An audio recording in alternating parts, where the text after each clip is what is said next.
என் அன்பு குழந்தையே, நான் உன் தாய் ஓம் சக்தி பேசுகிறேன். இதை இறுதி வரை கேட்டுவிட்டு சந்தோஷமாக இந்த நாளை துவங்கு. ஏனென்றால் உன் மனம் குளிரும் மங்கள செய்தி ஒன்று உன் மனம் வந்து சேரும் நேரம் இது. இனி உனக்கான நல்ல காலங்கள் ஆரம்பிக்கப் போகிறது. உன்னை பார்த்து ஏராளமாக சிரித்தவர்கள் எல்லாம் வியக்கும் வண்ணம் நீ உயரப் போகிறாய். கீழே விழுந்து இருந்த காலங்கள் எல்லாம் மாறி எழுந்து நின்று பிரகாசிக்கப் போகின்றாய். உன் துக்கங்கள் எல்லாம் கூடிய விரைவில் சந்தோஷங்களாக மாறும். நீ விரும்பியபடி இனி உனக்கு எல்லாமே நடக்கும். உன் வாழ்க்கையில் நீ வேண்டும் அனைத்து வளங்களும் அடுத்தடுத்து நானே தருவது. நீ விரும்பியவையெல்லாம் ஒவ்வொன்றாக நடக்க துவங்கும். ஒவ்வொரு படியாக மேலே முன்னேறி செல்லப் போகிறாய். உன் பிரச்சனைகள் அனைத்தும் கூடிய விரைவில் முடிவுக்கு வரும். நீ உன் வெற்றியை தேடி பயணித்துக் கொண்டிருக்கின்றாய். என் தங்கமே, ஒவ்வொரு முறையும் நான் ஏமாந்து கொண்டிருக்கின்றேன், என் வெகுளித்தனத்தை இரக்க குணத்தையும் பயன்படுத்திக் கொள்கிறார்கள், அதனால் என் பொன் பொருள் பணம் என அனைத்தையும் இழந்து விட்டேன் என புலம்பினாய் அல்லவா? என் தங்கமே, இரக்க குணம் உள்ளவர்கள் மனிதர்களிடம் தோற்று போகலாம், ஆனால் இறைவனிடம் ஏற்றம் பெறுவார்கள். ஏனென்றால் அவர்கள் இறைவனின் பிள்ளைகள். குழந்தையே, அதே இரக்க குணம் கொண்ட நீயும் இறைவனின் பிள்ளைதான். இனி ஒவ்வொரு நாளும் ஒவ்வொரு கண நேரத்திலும் இறைவனை உன் துணையாக வைத்து கொண்டு செயல்படு. இதன் மூலம் உன் வாழ்க்கை அழகாக மாறும். அதை நீயே காண முடியும். உன்னை சுற்றியுள்ள மனிதர்களை எப்படி என்று நீ புரிந்து கொண்டாய் அல்லவா? அவர்கள் செய்த செயல்களை எல்லாம் அறிந்து கொண்டாய் அல்லவா? அதை அப்படியே விட்டுவிடு, மன்னித்து விடு. எந்த எதிர்வினைகளையும் ஆற்றாதே. உன் கடமைகளை நீ சரியாக செய்து வா. இனி யாரை நம்ப வேண்டும், யாரை நம்ப வேண்டாம் என்று தெளிவாக முடிவெடுத்துக்கொள். உனக்கு துரோகம் செய்திருந்தாலும் சரி, சதி வேலைகளை செய்திருந்தாலும் சரி, அவர்களை நீ எதுவும் செய்ய தேவையில்லை. யார் யார் எப்படிப்பட்டவர்கள் என்பதை அறிந்திருந்தும் அமைதியாக இருப்பவர்கள் தர்மத்தின் மீது நம்பிக்கை உடையவர்கள். நீயும் தர்மத்தின் மீது நம்பிக்கை வைத்து அவர்களை விட்டு விலகிவிடு. அவர்கள் விதைத்த வினையை அவர்கள் அறுவடை செய்வார்கள். கோபுரத்தின் மேலே இருக்க வேண்டும் என்று ஒவ்வொரு முறையும் நீ எண்ணுகிறாய். ஆனால் நானும் என் பிள்ளையை கோபுரமாகவே மாற்ற முயற்சி கொண்டிருக்கின்றேன். நிச்சயம் ஒரு நாள் உன்னை கோபுரமாக்கி அலங்கரிப்பேன். வாழ்வில் உனக்கான தேடல் நிச்சயம் கிடைக்கும். அதற்காக நான் உன்னுடனே துணை நின்று கொண்டிருப்பேன். இப்பொழுது நீ ஒரு நல்ல முடிவிற்காக காத்திருக்கின்றாய். சாதகமாக எல்லாம் நடக்குமா அல்லது பாதகமாக ஏதாவது நடந்து முடிந்து விடுமா என்றெல்லாம் பயத்துடனே காத்திருக்கிறாய். என் குழந்தையே, நீ விரும்பிய முடிவுதான் விரைவில் நடக்கும். நீ நினைப்பது போலதான் நிச்சயம் உன் வாழ்க்கை மாறும். கவலையை விடுத்து முன்னேறிச் செல். நீ படுகின்ற கஷ்டங்கள் உன் வாழ்க்கையை வளமாக்கும். உன் வீட்டில் இப்பொழுது சுபகாரியங்கள் நடக்குமா என்று கவலைப்பட்டு கொண்டிருக்கின்றாய். நிச்சயம், சர்வ நிச்சயம் உன் ஆசை நிறைவேறும். மகளே, இந்த அம்மனின் ஆசையோடு நிச்சயம் நிறைவேறும். நம்பிக்கையோடு முயற்சி செய். இது உனக்கான காலம், உனக்கான நேரங்கள் இது. இப்பொழுது நீ எது செய்தாலும் அது வெற்றியின் முடியும். உன் முயற்சிகள் எல்லாம் உனக்கு ஜெயத்தை தரும். நீ காத்து கொண்டிருக்கும் ஒரு மனம் விரும்பும் உன் மங்கள செய்தி கூடிய விரைவில் உன் மனம் வந்து சேரும். இப்பொழுது நீ செய்து கொண்டிருப்பது சரியா தவறா என்று நினைத்து கொண்டிருக்கிறாய். என் தங்கமே, என் மீது நம்பிக்கை கொண்டு நீ செய்யும் அனைத்தும் சரியே. எல்லாம் சரியாகத்தான் நடக்கும். அப்படி அது தவறு என்றால் நான் ஏதாவது ஒரு வழியில் நிச்சயமாக அதை தடுத்து விடுவேன். அதை சரி செய்து மீண்டும் செய்து கொடுப்பேன். எனவே தைரியமாக இரு. இது எதுவாக இருந்தாலும் நீ தைரியமாகவும் நம்பிக்கையோடு முயற்சி செய். நீ நினைக்கும் எதையும் யாராலும் தடுக்க முடியாது. ஜெயிக்கத்தான் போகிறாய். உன்னை வெற்றி பெற வைக்கவே ஆசீர்வதிக்க வந்திருக்கின்றேன். மீண்டும் கூறுகிறேன், உன் வாழ்க்கையில் எது நடந்தாலும் நீ சந்தோஷமாக இரு. உன்னை யாராலும் தோற்கடிக்க முடியாது. ஏனென்றால் நீ என் பிள்ளை. இது நான் உனக்கு நொடிக்கு ஒரு முறை நினைவுபடுத்தி கொண்டேதான் இருக்கின்றேன். உடைந்து விடாதே குழந்தையே. உறுதியாக முன்னேறி செல். உன் துயர் மகிழ்ச்சியாக மாறும். என்னுடைய உறவான உன் மனம் உடையும்படி எந்த நிகழ்வும் நடக்காது. உன் வாழ்வை நான் தீபத்தை ஏற்றி வைத்தேன். இனி உன் வாழ்வு மிக பிரகாசமாக இருக்கும். நீ நினைப்பதெல்லாம் நடக்க வேண்டும் என்றால் அவையெல்லாம் நடக்கும் என்று நீ முதலில் நம்ப வேண்டும். நீ எந்த வார்த்தையை அடிக்கடி சொல்லிக் கொண்டிருக்கின்றாயோ அந்த வார்த்தை உன் வாழ்க்கையில் ஒரு நாள் உண்மையாகவே பலித்துவிடும். ஆம் குழந்தையே, நீ சொல்லும் வார்த்தைகள் தான் உன் வாழ்வில் பலனளிக்கும். எனவே நம்பிக்கையோடும் நேர்மறையான வார்த்தைகளையும் சொல்லிக் கொண்டிரு. அது ஒரு நாள் நிஜமாகும். உன் நேர்மறையான செயல்களும் உழைப்பிற்குமான என்றுமே வீணாகாது.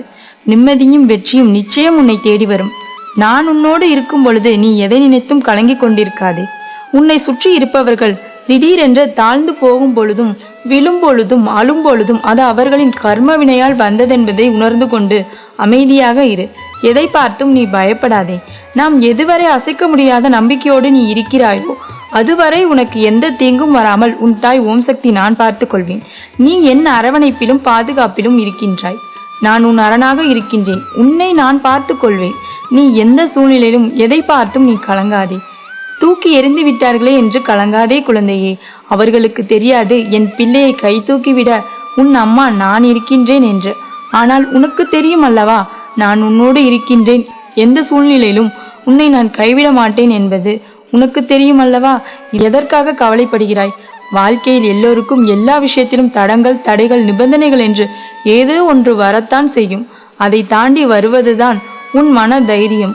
உன்னால் இது முடியும் என் தங்கமே. உன்னால் எதுவும் முடியும். உன்னால் முடியாது என்று நினைத்த அனைத்து விஷயங்களையும் நீ செய்து முடிக்கப் போகிறாய். அதற்கான காலத்தை நீ தொட்டுவிட்டாய். என் செல்ல பிள்ளையே, உன் லட்சியம் இனி வெற்றியை நோக்கி செல்லும் அம்பு போன்றது. அம்பு ஒருபோதும் திசை மாறி செல்லாதல்லவா? அதே போலதான் உன் லட்சியமும். நீ அதை அடைவாய். நீ எதை நோக்கி முயற்சிகள் செய்து கொண்டிருக்கின்றாயோ அதை நீ பெற்று விடுவாய். அதற்கு துணை புரிந்து நான் இங்கு இருக்கின்றேன். உன் சந்தோஷத்தில் என் சந்தோஷம் இருக்கிறது. உன் அழுகையில் என் கண்ணீரும், உன் சண்டையில் நீ என் மீது கொண்ட தாய் உரிமையும் நிச்சயம் இருக்கிறது. அடம்பிடிக்கும் பொழுது நல்லது கெட்டது என்பதை உனக்கு தெரிய வைக்க வேண்டும். உன் கோபத்தில் உன்னை அமைதியாக, உன்னை நல்வழிப்படுத்த வேண்டும் என்ற ஒரு பொறுப்பும் உன் அன்னையான எனக்கு இருக்கிறது. அதைதான் நான் செய்து கொண்டிருக்கின்றேன். குழந்தையே, நீ என் மீது நம்பிக்கையோடு இரு. நிச்சயம் அனைத்தும் நல்லதாகவே நடக்கும். உன் அம்மா நான் பார்த்து கொள்வேன். அம்மன் அருளால் இந்த நாள் உனக்கு அழகிய நாளாக நிறைவேறட்டும். என் தங்கமே, எந்த ஒரு சூழ்நிலையிலும் எப்பொழுதும் வாழ்க்கையில் சரியாக நடந்துவிட வேண்டும் என்று நீ எதிர்பார்த்து நிற்காமல், என்ன நடக்கின்றதோ அதை சரியாக நாம் பார்க்க வேண்டும் என்று என் குழந்தை நீ எப்பொழுதும் நினைவில் வைத்து கொள்ள வேண்டும். என் குழந்தையே, பொறுத்ததும் பொறுத்தாய். இன்னும் சில காலம்தான். நீ பொறுமையாக இருந்துவிட்டால் தாமதங்கள் எல்லாமே உன்னுடைய வாழ்க்கையில் நல்ல தரமான விஷயங்களை கொண்டு வந்து உன் கண் முன்னால் நிறுத்தும் என்பதனை மறந்து விடாதே. என் பிள்ளையே, வழி தெரியாத பாதையில் மன வலிகளோடும் வேதனைகளோடும் நீ செல்லும் பொழுது உன்னுடன் யாரும் இல்லையே என்று நீ நினைத்து வருந்தாதே. எப்பேற்பட்ட கஷ்டத்தில் நீ இருந்தாலும் உன் ஓம் சக்தி தாயான நான் ஒரு நாளும் உன்னை கைவிட்டு விட மாட்டேன். எப்பொழுது உனக்கு நான் உறுதுணையாக இருப்பேன் என்பதனை என் குழந்தை நீ மறந்து விடாதே. இன்பம் துன்பம் இரண்டும் கலந்ததுதான் வாழ்க்கை. இன்பத்தை மகிழ்ச்சியோடு ஏற்றுக்கொண்டு என் பிள்ளை துன்பங்களை எல்லாம் துணிவோடு எதிர்த்து நின்று வென்று காட்ட எப்பொழுதும் நீ தயாராக இருக்க வேண்டும். எத்தனை சோதனை உன் வாழ்க்கையில் வந்த பொழுதிலும் என் பிள்ளை இதுவும் கடந்து போகும் என்று நீ அதை கடந்து வர தொடங்கிவிட்டாய் அல்லவா? இது ஒன்று போதும் உன்னுடைய சிக்கலான காலங்கள் எல்லாம் முடிந்து நீ எதிர்பார்த்த வாழ்க்கையை வாழ்வதற்கு அடித்தளமாக அது அமைந்துவிடும். என் பிள்ளையே, ஒரு நிமிடம் நான் சொல்வதை தெளிவாக புரிந்து கொள். யாரேனும் ஒருவர் உன்னிடத்தில் வந்து உனக்கு நேரம் சரியில்லை என்று சொல்லிவிட்டார்கள் என்றால் உடனே ஐயோ நமக்கு நேரம் சரியில்லையே, இனி என்ன நடக்கப் போகின்றதோ, நம் வாழ்க்கை என்னவாக போகின்றதோ என்று எண்ணி கலங்கிவிடாதே. என் தங்கமே, அதனை கண்டுகொள்ளாமல் உன்னுடைய ஓம் சக்தி தாயான என்னிடத்தில் நீ அதனை விட்டுவிட்டு நீ உன் வாழ்க்கையை கவனிக்க தொடங்கு. ஏனென்றால் உனக்கான நேரத்தை உருவாக்குவதே உன் தாய் ஓம் சக்தி அல்லவா?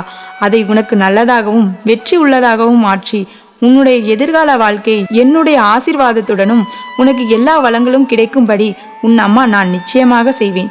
நான் என்றுமே உனக்கு நல்ல தாயாகவும் நல்ல தந்தையாகவும் இருந்து வழிநடத்துவேன் என்பதை நீ மறந்துவிடாதே என் பிள்ளையே. உனக்கு எது நல்லது எது கெட்டது என்று உன்னை விட எனக்கு நன்றாக தெரியும். நீ வேண்டாம் என்று என்னிடத்தில் சொன்னாலும் உனக்கு நல்லது என்ற ஒரு விஷயம் இருக்கிறது என்றால் நான் அதை உன் கைகளில் தந்தே தீருவேன். என் தங்கமே, உன்னை யார் விழ வைத்தார்களோ அவர்கள் முன்னிலையில் நான் எழ வைப்பேன். உன்னை அழ வைத்தவர்கள் முன்பாக நான் உன்னை வாழ வைப்பேன். என் தங்கமே, சில சமயங்களில் உனக்கு இரவு நேரங்கள் ஆகும் பொழுது அனைத்து உறவுகள் இருந்தும் யாரும் இல்லாதது போன்ற ஒரு உணர்வு ஏற்படும். அந்த நேரத்தில் என் பிள்ளை நீ கவலைப்படாது. என் தங்கமே, என் மனது எப்பொழுதும் உன்னைத்தான் சுற்றி கொண்டிருக்கின்றது என்றால் அது அம்மாவால் ஒரு நாளும் மறுக்க முடியாது. இந்த தாயானவளின் அன்பு மனது எப்பொழுதும் உன்னை மட்டும்தான் சுற்றி சுற்றி வந்து கொண்டிருக்கின்றது. நான் உன் அருகில் இருக்கும் பொழுது நீ இனி எப்பொழுதும் கவலைப்படாதே. உன்னோடு இருப்பவள் நான் ஓம் சக்தி தாய் என்பதை நீ ஒருபொழுதும் மறந்து விடாதே. என் குழந்தையே, உன் வாழ்க்கையில் நீ தனியாக போராடி கொண்டிருக்கின்றாய். உனக்கு வெற்றி கிடைக்குமா என்ற சந்தேகம் உனக்குள் இருக்கும் என்றால் நான் சொல்வதை கேட்டு அதை நீ திரித்துக்கொள். நீ தனியாக போராடி கொண்டிருப்பது உனக்கு கிடைத்த முதல் வெற்றிதான். எத்தனை எதிரிகள் உன்னை சூழ்ந்து நின்றாலும் மனதால் ஒரு முறை இந்த ஓம் சக்தி தாய் என்னை நீ அழைத்தால் போதுமல்லவா? இந்த ஓம் சக்தி ஆனவள் எப்படி எதிரிகளை துவம்சம் செய்கின்றாளோ அதுபோல உன் வாழ்க்கையில் இருக்கின்ற அத்தனை கஷ்டங்களிலும் இருந்தும் உன்னை மீட்டெடுத்து விடுவாள் என்பதை என் குழந்தை நீ புரிந்து கொள்வாய். என் தங்கமே, நீ மனதில் ஒரு விஷயத்தை நினைத்து கொண்டிருக்கின்றாய் அல்லவா? அந்த விஷயம் சர்வ நிச்சயமாக உன் வாழ்க்கையில் நடக்கப் போகின்றது. அதற்கு தாமதங்கள் ஆனாலும் ஒரு நாளும் தட்டி போகாது என் பிள்ளையே. உன் வாழ்க்கையில் ஒரு நிச்சயமான சந்தோஷத்தை பெற வேண்டும், ஒரு நிரந்தரமான மன நிம்மதியை அடைய வேண்டும். என் பிள்ளையே, மனதில் கோபம் வந்துவிட்டது என்றால் அந்த நேரத்தில் பேசுகின்ற வார்த்தைகளில் அதிக கவனம் வேண்டும் என்று அம்மா பலமுறை சொல்லி கொண்டிருக்கின்றேன். இயற்கையும் வாழ்க்கையும் ஒப்பிட்டு பார்க்கலாம். ஏனென்றால் பகலும் இரவும் மாறி மாறி வரும். உன்னை குறை சொல்லுகின்றவர்கள் யாருமே இங்கு உத்தமர்கள் இல்லை. அதை முதலில் நீ நினைவில் வைத்துக்கொள். உன்னுடைய வாழ்க்கையில் பல கேள்விகளுக்கு உனக்கு விடை கிடைத்தது கிடைக்காததானாலும் அந்த கேள்விகள் மூலமாக உனக்கு நிறைய அனுபவங்கள் மட்டும் வாழ்க்கை கிடைத்திருக்கின்றது அல்லவா? அந்த அனுபவத்தை கொண்டு உன் வாழ்க்கையை நீ முன்னெடுத்து சென்று கொண்டிரு. எல்லோரும் அவரவர் தேவை முடியும் வரைதான் உன்னை உபயோகப்படுத்தி கொள்வார்கள். அவர்களின் தேவை முடிந்தவுடன் உன்னை குறை கூறுவார்கள். நல்லதோ கெட்டதோ யாருக்காகவும் உன்னை எப்பொழுதும் நீ மாற்றிக்கொள்ள நினைக்காதே. நீ இப்பொழுது ஒன்றை இழக்கின்றாய் என்றால் அதை நினைத்து வருந்தி விடாதே. வாழ்க்கையில் உன்னை இதைவிட ஒரு சிறப்பான ஒரு விஷயத்தை பெறுவதற்காக தயார்படுத்தி கொண்டிருக்கின்றது என்று நீ மனமகிழ்ச்சிதான் அடைந்து விட வேண்டும். என் தங்கமே, நிச்சயமாக உன் கஷ்டங்களை நீ பகிர்ந்து கொள்ள நினைக்கும் பொழுது உன் தாயானவள் என்னிடத்தில் பகிர்ந்து கொள். நான் உனக்கு எப்பொழுதும் ஆறுதலாகவும் ஆதரவாகவும் நல்ல வார்த்தைகளை கொடுத்து விடுவேன். யார் மூலமாவது உன் செவிகளில் நான் நல்ல ஆறுதல் வார்த்தைகளை கொண்டு வந்து சேர்ப்பேன். நீ என்னை நினைத்து என்னையே சரணடைந்து விட்ட பிள்ளை அல்லவா? இனி நீ எதை நினைத்தும் கவலைப்பட வேண்டாம். உன்னுடைய அம்மாவாக உன்னை தாங்கி நிற்பதற்கு நான் என்றும் இருக்கின்றேன். என் குழந்தையே, நீ எதற்கும் துணிந்து நில். எந்த சூழ்நிலையிலும் வாழ்க்கையில் துவண்டு போய்விடாதே. உன் துணையாக நான் இருக்கும் வரை எதை நினைத்தும் என் பிள்ளை நீ கலங்கி விடாதே. என் தங்கமே, புண்ணியங்கள் வாழ்க்கையில் ஒரு நாளும் அழிவது கிடையாது. அதே போல பாவங்கள் எப்பொழுதும் யார் வாழ்க்கையிலும் கழிவதும் கிடையாது. நினைத்ததும் விதைத்ததும் வாழ்க்கையில் நடந்தே தீரும் என்பதை மறந்து விடாதே. என் தங்கமே, அமைதியாக இரு. உன்னுடைய சோகம், உன்னுடைய கண்ணீர், உன்னுடைய மனவலி வேதனைகள் அனைத்தையும் நான் அறிவேன். கவலைப்படாமல் இருந்தால் உனக்கான நிம்மதியை நான் நிச்சயமாக உன் கைகளில் கொண்டு வந்து கொடுப்பேன் என்பதில் எந்த ஒரு மாற்று கருத்தும் கிடையாது. உன்னுடைய எண்ணங்கள் பிறருக்கு எந்த வகையிலும் துன்பத்தை கொடுத்து விடக்கூடாது. பிறருக்கு நன்மையும் ஆறுதலையும் கொடுக்கக்கூடியதாக இருக்க வேண்டும். என் தங்கமே, உனக்கு புண்ணியங்கள் அதிகமாக வேண்டுமா? அதற்கு நீ என்ன செய்ய வேண்டும் தெரியுமா? உன் அருகில் யாரேனும் மனவேதனையோடு இருந்தால் அவர்களுக்கு நீ கொடுக்கின்ற வார்த்தைகளும் நீ கொடுக்கின்ற உன்னுடைய புன்னகையுமே அவர்களின் ஒட்டுமொத்த மனநிலையும் மாற்றிவிட்டு அவர்கள் எடுக்க இருக்கின்ற தவறான முடிவிலிருந்து அவர்களை நல்ல வழிக்கு கொண்டு வந்து சேர்க்க வேண்டும். அப்படி ஒருவரை கொண்டு வந்து சேர்க்கின்றது என்றால் அந்த நேரம் உன் வாழ்க்கையில் உன்னுடைய புண்ணிய பலன்கள் எல்லாம் அதிகரித்து இனி எல்லாமே உனக்கு நன்மையை கொடுக்கும். என் பிள்ளையே, இனியாவது எப்பொழுதும் என் பிள்ளை மனமகிழ்ச்சியோடும் முகத்தில் எப்பொழுதும் உனக்கு சந்தோஷமும் இருக்க வேண்டும். உன் வாழ்க்கையில் இந்த ஓம் சக்தி தாய் இருக்கின்றாள் என்பதை உணர்ந்து நடந்து கொள்ள வேண்டும். எப்பேற்பட்ட கஷ்டத்திலும் அம்மா நான் உன்னுடன் இருப்பேன் என்ற புரிதல் உனக்குள் இருக்க வேண்டும். வேறு எந்த ஒரு கஷ்டங்களும் இனி உன் வாழ்க்கையில் உன்னை தீண்டாதபடி நான் பார்த்து கொள்வேன். என் அன்பு தங்கமே, என்றுமே இந்த ஓம் சக்தி தாயான என்னுடைய ஆசீர்வாதங்கள் கிடைத்து கொண்டே இருக்கும்.